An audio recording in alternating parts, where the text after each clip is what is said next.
നമസ്കാരം.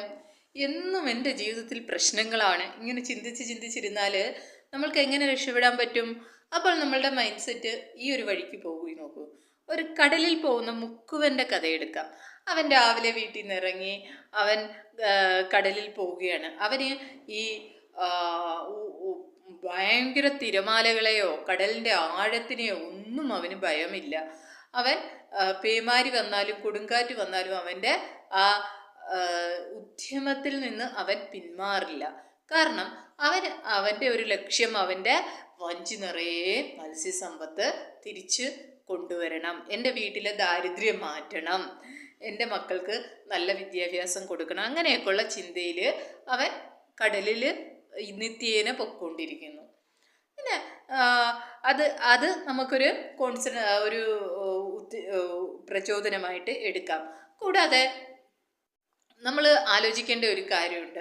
പ്രശ്നം വരുമ്പോൾ ദൈവമേ എനിക്ക് മാത്രമേ ഉള്ളൂ ഇങ്ങനെ പ്രശ്നം, ബാക്കി എല്ലാവർക്കും സുഖമാണല്ലോ എന്നൊക്കെ ചിന്തിക്കും. സുഖവും ദുഃഖവും ഒരു കോയിൻ്റെ രണ്ട് സൈഡ് പോലെയാണ്, അതിങ്ങനെ മാറി മറിഞ്ഞുകൊണ്ടിരിക്കും. സുഖം വരുമ്പോൾ നമ്മൾ അധികം മുന്നോട്ട് അങ്ങ് അഹങ്കരിക്കാതിരിക്കുക, ദുഃഖം വരുമ്പോൾ നമ്മളങ്ങ് ആഴങ്ങളിൽ പോകാതിരിക്കുക. ദുഃഖം വരുമ്പോൾ നമ്മൾ ചിന്തിക്കേണ്ട ഒരു കാര്യം ഇതാണ്. എന്താണ്? ഡയമണ്ട് എങ്ങനെയാണ് ഉണ്ടാക്കുന്നത്? അത് ഒരച്ച് ഏറ്റവും തിളക്കമുള്ള അവസ്ഥയിൽ എത്തുന്നു. അതുപോലെ നല്ലൊരു വൈൻ കുടിച്ചെന്ന് വെച്ചോളൂ. വൈൻ എങ്ങനെയാണ് ഉണ്ടാക്കുന്നത്? മുന്തിരി ഞെക്കി പിഴിഞ്ഞ് അതിനെ നല്ല വൈനാക്കി മാറ്റുകയാണ്. അല്ലെങ്കിൽ ഒരു നല്ല പെർഫ്യൂമിൻ്റെ കാര്യം എടുക്കാം. പെർഫ്യൂം എങ്ങനെയാണ് ഉണ്ടാക്കുന്നത്?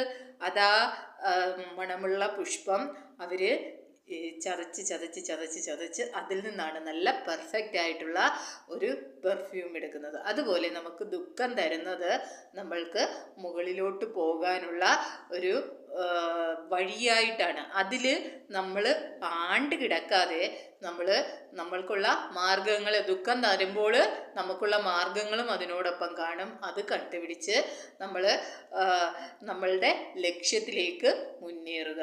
ബൈ.